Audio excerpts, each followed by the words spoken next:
On trouve de ces sondes à champ proche sur les sites de vente en ligne et on peut aussi s'en fabriquer.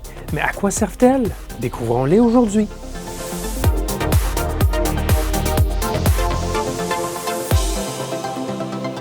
Bidouilleurs, bidouilleuses, salut! Je vous ai déjà montré dans quelques vidéos l'utilité d'une petite boucle magnétique comme celle-ci. Je reniflais des signaux tout près d'un circuit pour les mesurer sans contact, par exemple la fréquence d'un oscillateur. Cette petite boucle magnétique fait partie d'une famille de sondes appelées sondes en champ proche. En industrie, on les présente généralement comme des outils pour le repérage de fuites électromagnétiques, violant les normes de CEM, de compatibilité électromagnétique.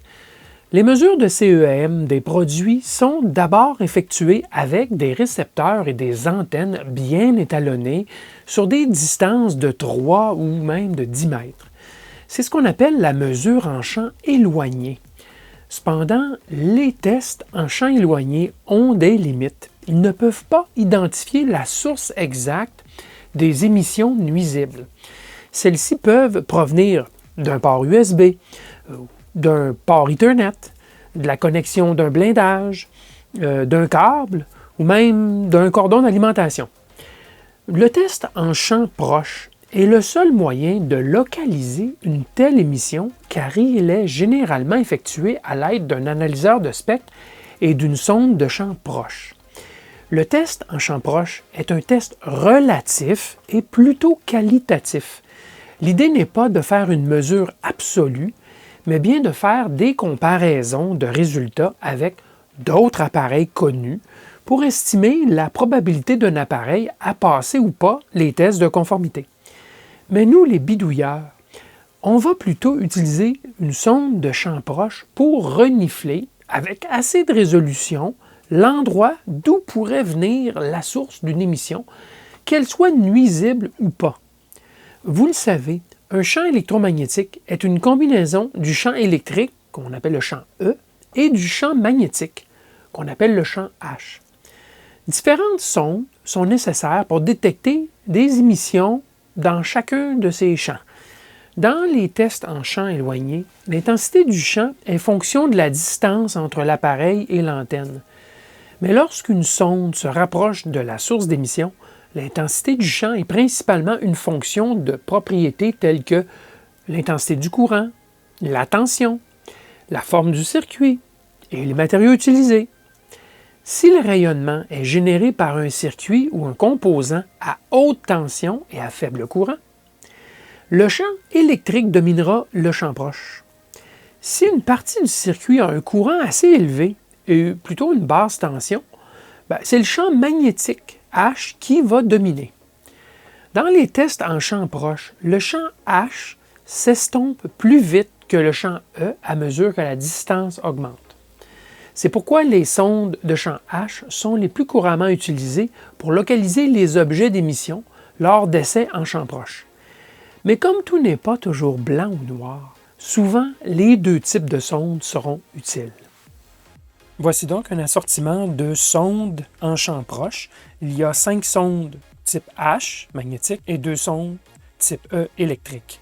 Alors j'enlève les électriques pour l'instant, concentrons-nous sur les sondes magnétiques. Généralement, la source d'émission de champ magnétique H, ça provient des broches d'un boîtier de puce, des pistes d'un PCB, de l'alimentation ou des câbles de signal ou des boîtiers métalliques qui ne sont pas bien scellés. L'élément de détection d'une sonde de champ H, c'est une simple boucle que l'on couple par induction à la trace ou au fil émetteur. Je vais vous faire la démonstration de ça dans quelques minutes, mais regardons d'abord le schéma de la sonde en H, en quoi ça consiste. Une sonde de champ proche, ça se construit avec un bout de câble coaxial qu'on va modifier. S'il y a un connecteur, tant mieux. Ça peut être un BNC, ça peut être SMA, pas de problème, connecteur radiofréquence. Alors le bout de câble coaxial, on va le boucler sur lui-même, on va dégager la gaine isolante et on va souder l'âme, donc le conducteur central et la tresse. On va souder ça sur la tresse du câble coaxial, tel que vous le voyez. Et à mi-chemin, physiquement à mi-chemin, quand on regarde une boucle ronde, on va détacher la tresse tout simplement et on va laisser simplement le conducteur central. On va s'assurer bien sûr que la tresse ne touche pas au conducteur central à cet endroit. Alors c'est comme ça qu'on bâtit une boucle magnétique de champ proche. Et il y a des altérations possibles dans la construction, mais le principe de base, c'est toujours le même. Et ça, vraiment, c'est la configuration la plus commune. Alors, on voit bien ici la boucle et elle est entourée d'un blindage. C'est donc une piste en microstrip terminée, court-circuitée à son extrémité, à la masse. Et on voit une interruption du blindage juste ici, au centre de la boucle. Donc, c'est en tout point conforme à la boucle magnétique montrée sur le schéma. Et on a exactement la même chose ici. On a notre piste qui part ici vers le haut. Le blindage est interrompu ici. La piste continue par contre et elle est mise à la masse juste ici à la fin. Alors, on a ici des exemples de boucles magnétiques et utilisons-les ces boucles. Pour illustrer le principe de fonctionnement de la sonde en champ proche H, je vais utiliser ce montage. J'alimente ici un signal de 10 MHz avec une bonne amplitude quand même, 5 volts crête-crête. Et ce signal de 10 MHz va parcourir une ligne de transmission. C'est une ligne de 50 ohms microstrip. Il y a un plan de masse en dessous, d'accord? Donc, c'est définitivement une ligne microstrip. Et donc, le signal va parcourir la ligne et terminer sur 50 ohms. Alors, normalement, il y a peu de radiation qui en sort puisque c'est une ligne à impédance contrôlée, mais ce n'est pas zéro. Il va y en avoir et on va en ramasser sur la surface. Et vous vous rappelez du principe du champ magnétique, comment il s'établit autour d'un conducteur? Alors, présumons que dans notre cycle alternatif, là, que le courant passe dans ce sens-ci à un moment donné. Vous rappelez, c'est la règle à main droite, donc courant dans ce sens-ci, ça veut dire que la rotation se fait comme ceci autour du conducteur, rentre dans la plaquette ici, sort ici, passe au-dessus. D'accord? Alors ça, c'est le principe, donc le champ magnétique. Si on veut le coupler, ben, il va falloir qu'on prenne notre boucle que j'ai branchée sur un oscilloscope, et je vais vous montrer ça dans un instant. Et on va donc se promener avec la boucle magnétique pour renifler le champ magnétique. Je me suis rapproché du montage.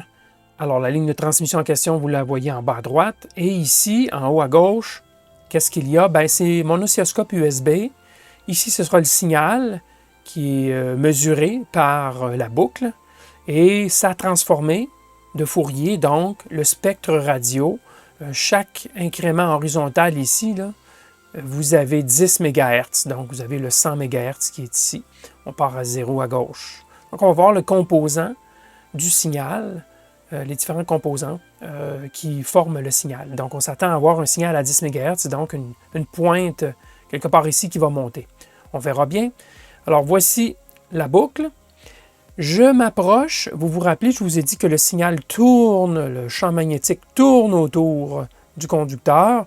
Donc, si je prends ma boucle et que je la mets à la verticale, le champ va donc pénétrer dans la boucle et c'est ce qu'on voit présentement à l'écran. Vous avez le signal 10 MHz et ça transformé de Fourier en bas.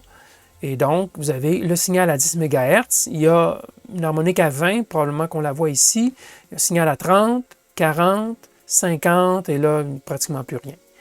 Alors, on a bel et bien captation du signal. Maintenant, si je tourne la boucle de 90 degrés, comme ceci, on ne saisit pratiquement rien. Si vous remarquez, là, je me suis bien centré, la boucle sur la ligne, il n'y a rien. Par contre, si je me déplace vers le haut, ici, on fait de la captation du signal encore. Pourquoi? Bien, le champ, soit qui entre, soit qui sort, étant donné que c'est un signal alternatif, il entre ou il sort de la plaquette. Et si je me déplace de l'autre côté, ce sera exactement la même chose qui sera mesurée. J'aurai le champ qui sort ou qui entre de la plaquette, tout simplement. Et donc, si je fais ce mouvement comme ceci, ben, je capte toujours le même champ magnétique autour de la piste. Et le champ sera relativement constant le long de la ligne de transmission puisqu'il n'y a pas vraiment d'atténuation pour la peine sur cette longueur à 10 MHz. Alors, vous avez la démonstration ici de la mesure du champ magnétique. Maintenant, si je tourne la boucle à 90 degrés, comme ceci, bien, je ne ramasse presque rien. Il y a un petit peu, mais c'est à peine. La boucle n'étant pas parfaite, bien sûr, et les champs n'étant pas parfaits, je vais en ramasser un petit peu. Vous voyez en bas, il y a moyen, où il y a le curseur juste ici, là, il y a moyen d'en voir un peu. Mais ça n'a rien à voir en termes d'amplitude avec lorsqu'on se met dans la bonne orientation, la boucle.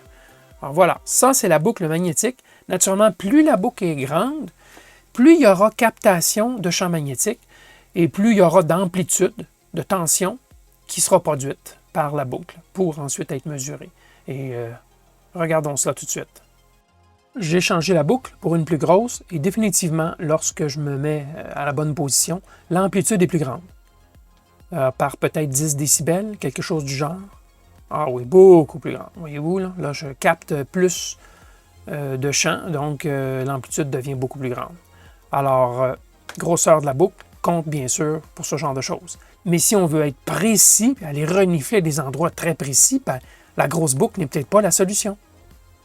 Là, j'y ai mis une petite sonde de champ proche magnétique. Elle est tout petite comparée aux autres. Et là, vraiment, je peux aller renifler et faire des mesures si vous vous concentrez sur ce qu'il y a en bas. On n'a pas assez de signal en haut, si peu, parce que la boucle est très petite, mais en transformé de Fourier, il y a quand même assez de signal pour qu'on puisse détecter. Regardez, au centre, il n'y a rien, juste ici. Mais si je me déplace de part et d'autre de la piste, je ramasse du champ magnétique. Et à la verticale, bien, ça va fonctionner aussi lorsque je suis centré sur la piste. Donc, beaucoup plus de précision, d'exactitude, de résolution dans le positionnement de la boucle pour trouver la source exacte.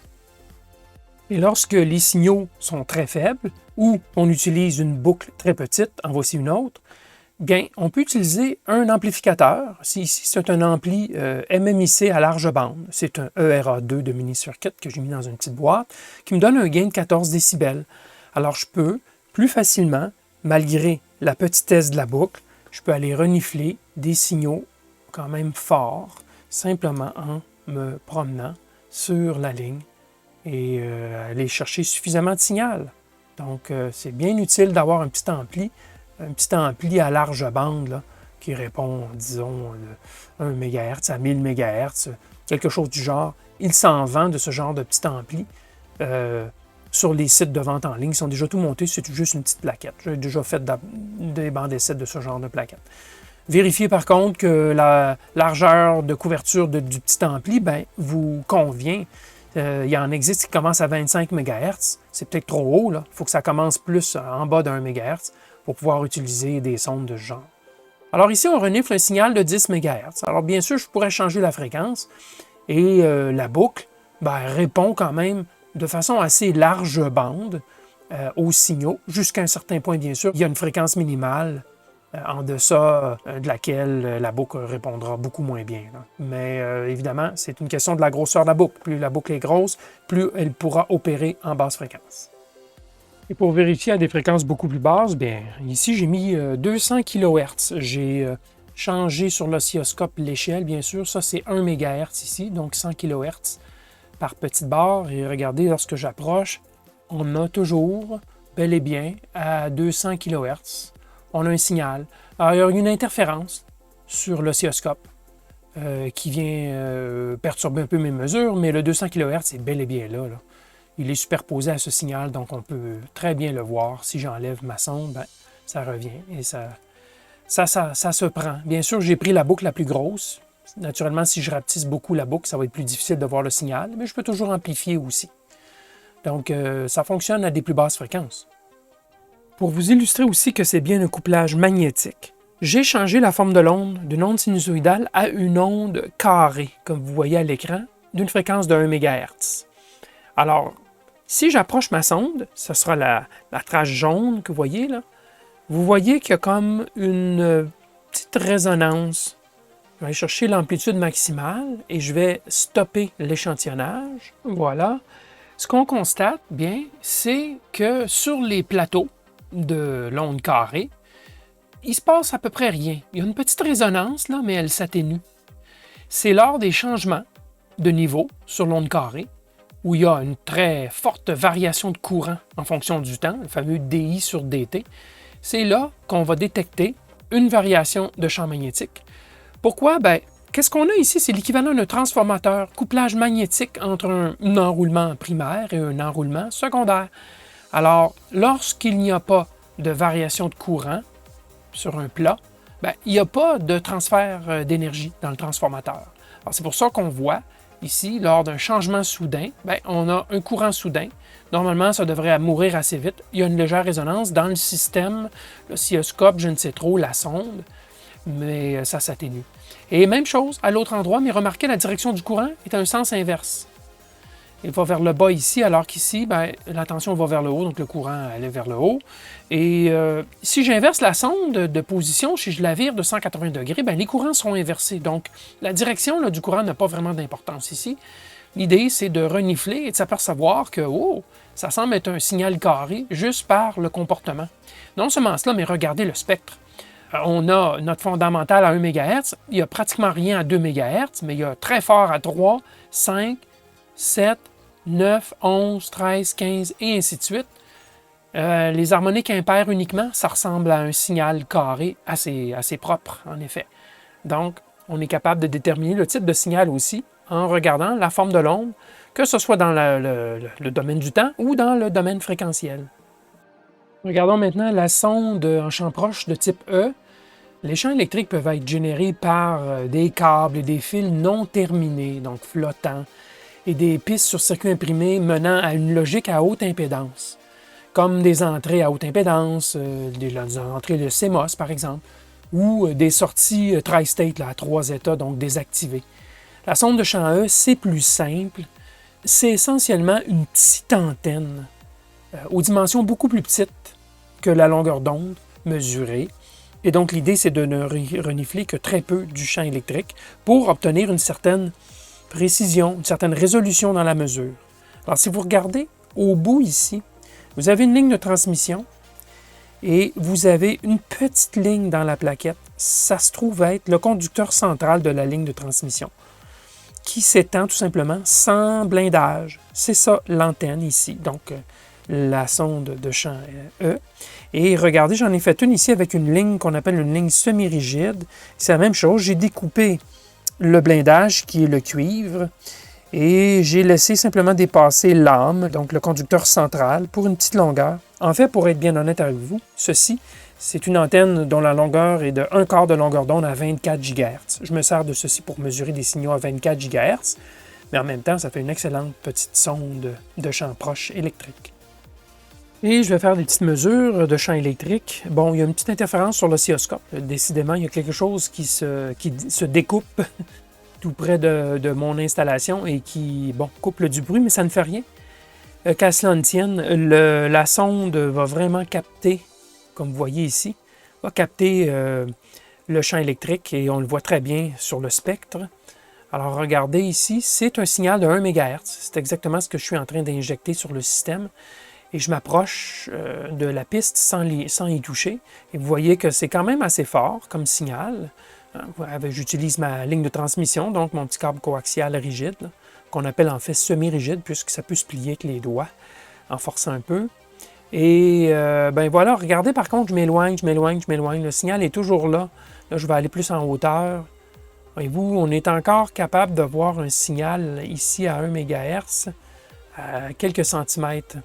Donc, il y a moins de résolution, définitivement moins de résolution, malgré la longueur de la sonde. Regardez comment elle est petite. Et on n'a pas cette résolution qu'on aimerait avoir. On voit encore le signal ici, je suis à quoi? Peut-être 3 cm de la piste. Donc, on n'a pas la même résolution, mais par contre, on a quand même un type de mesure qui est complémentaire, puisque, comme je vous l'expliquais, c'est plus dans les cas où les tensions sont élevées qu'on va avoir une bonne réponse. Je vais vous montrer aussi le reniflement. Si j'enlève la charge fictive aussi, ici à l'extrémité de la ligne, vous allez voir que j'ai quand même une très bonne résolution de mesure malgré tout. Alors, si je m'approche du centre du connecteur, sans toucher bien sûr au contact central, vous voyez, je suis capable de renifler le signal, on le voit sur le spectre dans le bas. Si je m'éloigne le moindrement, c'est parti. Donc, il y a moyen quand même, malgré là, les règles générales que, bon, le champ électrique souvent est plus étendu, plus qu'il diminue au carré de la distance, et ainsi de suite. On est quand même capable, lorsqu'il y a du blindage dans les environs, là, de faire des mesures intéressantes. Et l'aspect directivité, ben là, dans ce cas-ci, c'est beaucoup moins un facteur là, que je tourne la sonde dans un sens ou dans l'autre. Ça n'a pas vraiment de facteur puisque la sonde elle-même, oui, a une certaine directivité, mais on est loin là, d'une antenne parfaite. Donc, ce n'est pas un critère vraiment intéressant. Et donc, ça ne nous indique pas non plus quelque direction du signal que ce soit. Maintenant, faisons quelques observations dans un vrai circuit. C'est un routeur, un TP-Link AC1750. C'est un routeur gigabit. Et on va renifler sur le circuit. Il y a deux aspects qu'on veut regarder. Ça sera le découpage, bien sûr, qui va être très bruyant. Et est-ce qu'il y a d'autres fréquences qu'on peut renifler des hautes fréquences? Alors, pour ce faire, je vais utiliser un vrai analyseur de spectre. Alors, commençons avec le découpage. J'ai pris pour cela une boucle assez grosse. Elle pourrait être plus petite, puis je vais quand même coupler. Là. Vous allez voir que c'est très énergique au niveau couplage magnétique, puisqu'il y a des bobines, des inductances là, dans du découpage. Alors, à tout seigneur, tout honneur, ce découpage ici d'une grosse bobine. Et on voit tout de suite, si je cherche la pointe qui est ici, c'est 294 kHz. 294 kHz, et bien sûr, on voit les multiples de 294 kHz, puisque ça découpe assez carré, et la forme d'onde à la sortie doit être assez riche en harmonique. Alors, ça ici, c'est le 3,3 volts dans le circuit. Je l'ai sondé au préalable. 3,3 volts. Vous voyez là que ça se passe le maximum tout près de la bobine, vraiment. C'est là que le gros là, du couplage se fait.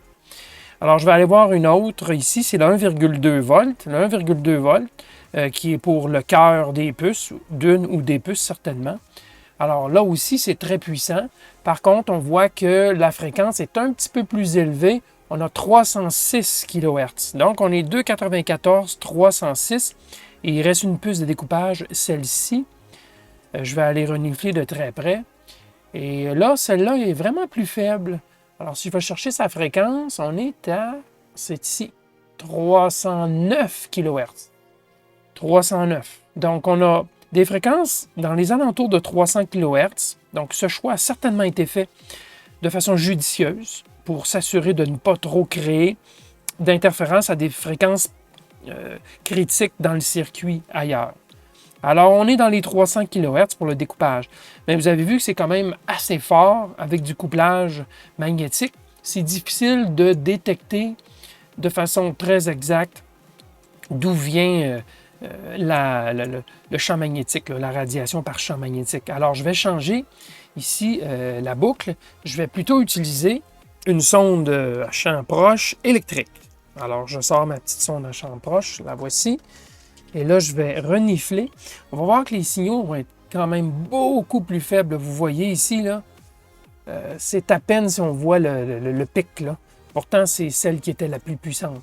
Alors, si je m'approche sur le côté, juste ici, entre le MOSFET qui est ici et la bobine, en tout cas dans ce coin-ci, c'est là qu'il y a le couplage maximum au niveau du champ électrique. Donc ici, il semble y avoir plus de radiation, probablement l'endroit où la tension est la plus élevée dans le circuit. Alors c'est juste ici, on est capable quand même de détecter avec assez de justesse, là, assez de résolution où se trouve ce bruit, parce que l'autre côté de la bobine, on n'y voit rien. C'est vraiment ici, entre le MOSFET, et la puce de découpage, et la bobine que ça se passe. Alors, si je viens dans l'autre circuit qui est très bruyant, celui-ci, c'est plus difficile à renifler avec la sonde électrique. J'ai essayé là comme je pouvais et il n'y a pas assez de champ électrique détectable avec ma petite sonde, en tout cas, pour renifler à ce point-ci. Ça, c'est pas possible.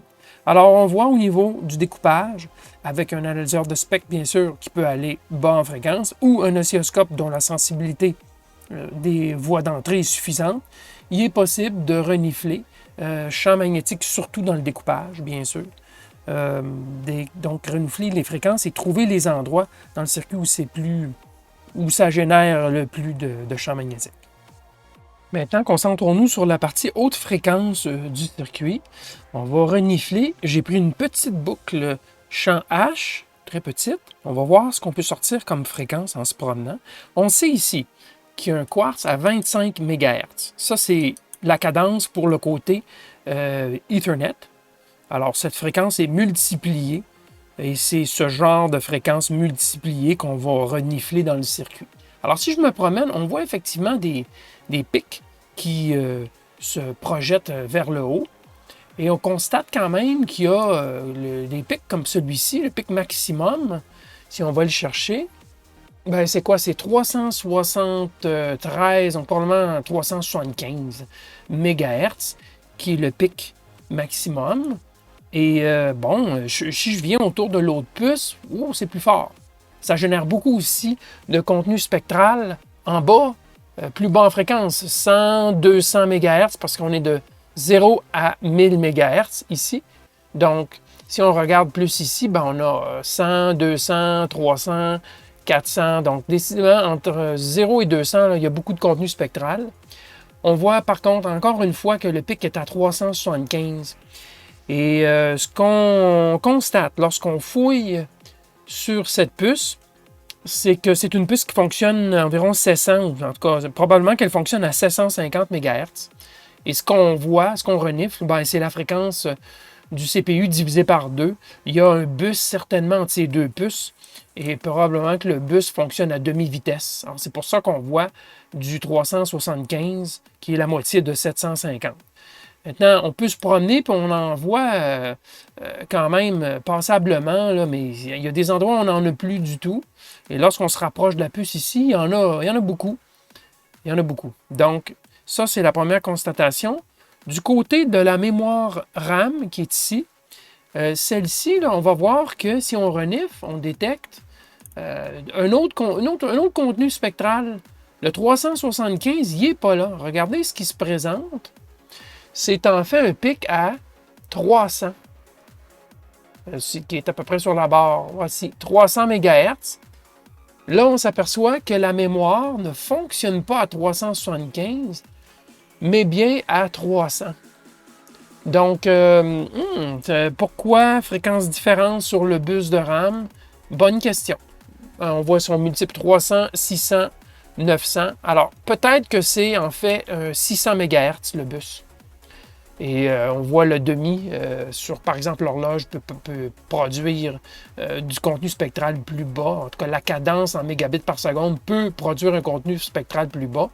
Mais là, ici, on regardait comment, qu'en se promenant, on peut éliminer les 600 presque complètement juste en bougeant un petit peu. Donc, le côté bus, là, c'est probablement 300-600, quelque chose comme ça, de rouler à cette fréquence. Alors, aussi... on a vu qu'ici, il y avait quand même pas mal de contenu spectral de ce côté-ci et ça correspond au bus entre les deux puces. On va passer au champ électrique maintenant. Alors, je prends ma petite sonde ici, champ électrique, et là, on va s'apercevoir que c'est moins sensible à toutes sortes de contenus. On voit bien le 300, regardez, qui passe très bien, mais c'est très localisé. Si on se déplace le moindrement, on perd le 300 MHz du bus de données.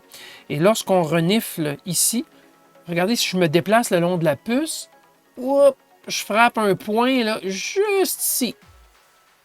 Et ma sonde n'est pas très grosse, donc on sait que c'est quelque part ici qui a émission, radiofréquence, là, le champ électrique qu'on peut dire, mais certainement radiofréquence aussi. Et si je me promène le long du bus, on s'aperçoit qu'on peut maintenir quand même cette lecture. Ici, c'est 300, toujours le fameux 375.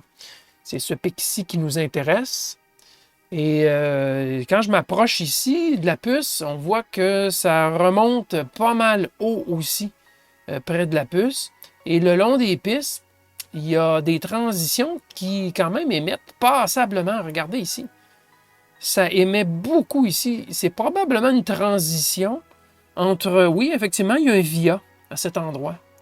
Donc, le long du via, ou en tout cas vis-à-vis le via, il est possible qu'il y ait plus d'émissions radio qu'ailleurs sur la piste.